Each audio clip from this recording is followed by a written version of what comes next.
I think it relates back to this idea of an ideal.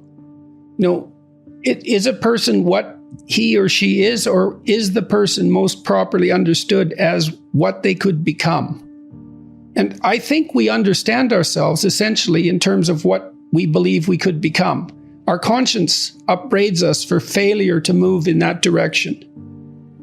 And so one of the things you do if you challenge yourself is you attempt to transform yourself through tempering into that which you could be. And we're always becoming. We're not static entities, and we always exist in relationship to this ideal. And so the religious pursuit is an attempt to specify the ideal and also to specify it communally. And then we could say, well, you impose challenges to yourself to facilitate your transformation toward the ideal. And everyone understands that. Well, of course you do that. And you ever meet someone who isn't upbraided by their conscience for not being more than they are? I don't think such a person exists. Maybe the hypothetical psychopath. So, and the gratitude, I would say, that's also, insofar as it can be manifested, that's also a decision. Because you could say, the antinatalists, the people who think consciousness is so unbearable that it should just be eradicated, they think, well, the world is so corrupt and so rife with suffering that it would be better if it didn't exist at all. And you can make a perfectly logical case for that. Dostoevsky did it all the time in his novels. So, well, you can take the opposite tack and live out that. And that's a decision. To be grateful is something to strive for. It's something to attempt to manifest, like to be truthful.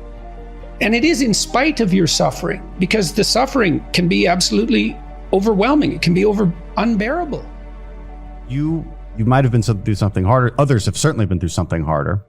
The complaints of the modern world they can't even compare to even 50, 100 years ago. I mean, it's unbelievable what our ancestors not too far from now dealt with. And yes, and you can say that really gets into gratitude. Something in you that's greater than you think that you could call on. And the evidence is that other people have gone through this.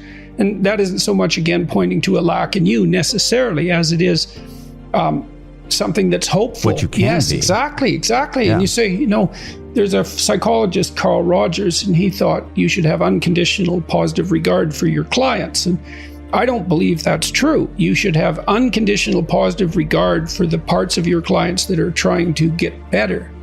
Now, that doesn't mean you criticize and deal harshly with the other elements. That's not the point. The point is, when you're dealing with someone, are you dealing with who they are, or are you trying to foster who they could be? And which is the better attitude? And it's certainly the case with young people, and perhaps with all of us, that we like to interact with people who are calling out the best in us. If you configure your life so that what you are genuinely doing is aiming at the highest possible good, then the things that you need to survive and to thrive on a day-to-day basis will deliver themselves to you. That's a hypothesis, and it's not some simple hypothesis, right? Because what it basically says is, if you dare to do the most difficult thing that you can conceptualize, your life will work out better than it will if you do anything else. Well, how are you going to find out if that's true? Well, it's a Kierkegaardian leap of faith. There's no way you're going to find out whether or not that's true unless you do it. So no one can tell you either, just because it works for someone else. I mean, that's interesting and all that, but it's no proof that it'll work for you. You have to be all in this game. And so the idea is, seek ye first the kingdom of God and his righteousness. It's like, that's actually a fairly important caution when you're talking about not having to pay attention to what you're going to eat or what you're going to wear. It's like, what it's essentially saying is that those problems are trivial in comparison. And the probability is that if you manifest yourself properly in the world, that those things will come your way is extraordinarily high. And I believe that that's exactly right. I mean, I've watched people operate in the world, and I would say that There is no more effective way of operating in the world than to conceptualize the highest good that you can and then strive to attain it. There's no more practical pathway to the kind of success that you could have if you actually knew what success was. And so that's what this sermon is attempting to posit. It's like in the story of Pinocchio. You know, what happens at the beginning of the story of Pinocchio is that Geppetto wishes on a star. We talked about that a little bit. And so what Geppetto does is align himself with the metaphorical manifestation of the highest good he can conceptualize, and he makes a commitment. Let's say he aims at the star, and for him the star is the possibility that he can take his creation, a puppet, right, whose strings are being pulled by unseen forces, and have it transform into something that's autonomous and real. Well, that's a hell of an ambition, you know, and we're wise enough to put that in a children's movie, but too foolish to understand what it means. It's such an interesting juxtaposition that we can both know that and not know it at the same time. You can go to the movie, you can watch it, and it makes sense, but that doesn't mean that you can go home and think, well, I know what that meant. Well, people are complicated, right? We exist at different levels, and all the levels don't communicate with one another, but the movie is a hypothesis, and the hypothesis is there's no better pathway to self-realization and the ennoblement of being than to posit the highest good that you can conceive of and commit yourself to it. And then you might also ask yourself, and this is definitely worth asking, is do you really have anything better to do? And if you don't, well, why would you do anything else? The ant has a pretty good time in the winter and the grasshopper dies. And so this is like a pro-grasshopper line, but it's not, because it says something else. It says that if you orient yourself properly and then pay attention to what you do every day, that works.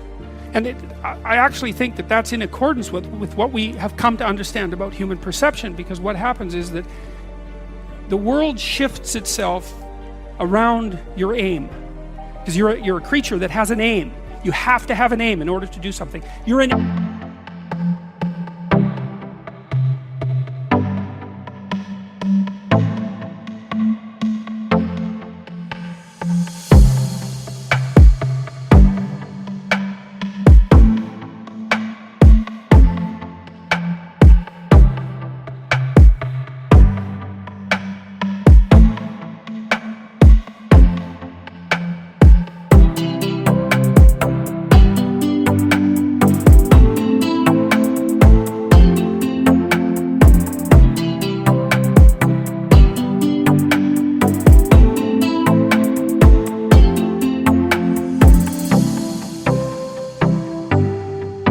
aiming creature. You look at a point and you move towards it. It's built right into you. And so you have an aim. Well, let's say your aim is the highest possible aim. Well then, so that sets up the world around you. It organizes all of your perceptions. It organizes what you see and you don't see. It organizes your emotions and your motivations. So you organize yourself around that aim, and then what happens is the day manifests itself as a set of challenges and problems, and if you solve them properly, then you stay on the pathway towards that aim, and you can concentrate on the day, and so that way you get to have your cake and eat it too, because you can point into the distance, the far distance, and you can live in the day.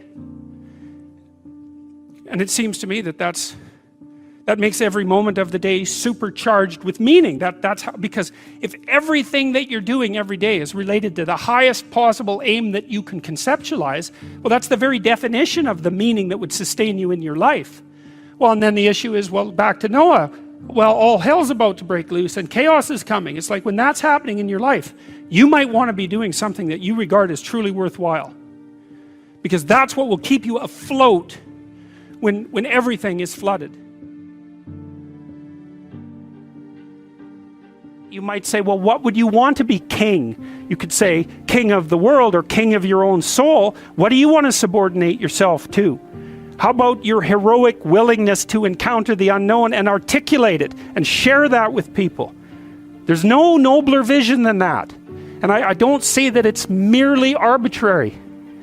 And so, and it's not merely arbitrary too, because if you do that, to the degree that you do that, assuming your society isn't entirely corrupt, you will be successful.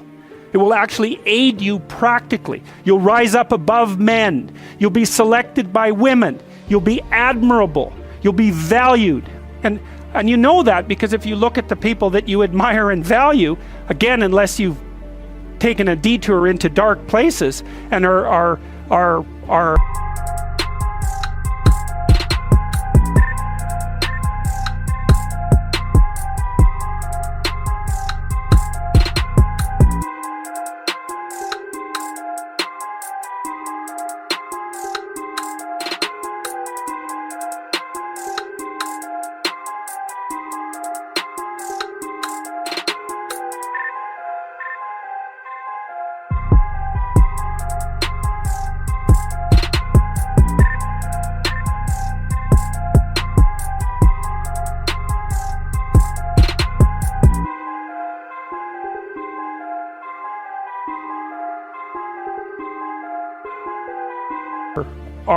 possessed with admiration for people who are working for malevolent purposes and for destruction, you just have to watch the people that you admire and try to figure out what's common across them and draw your own conclusions. And you can ask yourself too, when you're torturing yourself with your conscience because you're not doing what you should be and you know it, what is it that you're torturing yourself in relationship to? You have a vision of your own ideal and you torment yourself if you're not matching it. What's the ideal? Well, you don't know, right? It's kind of incoherent and poorly articulated, but that doesn't mean it isn't trying to manifest itself and make itself known to you.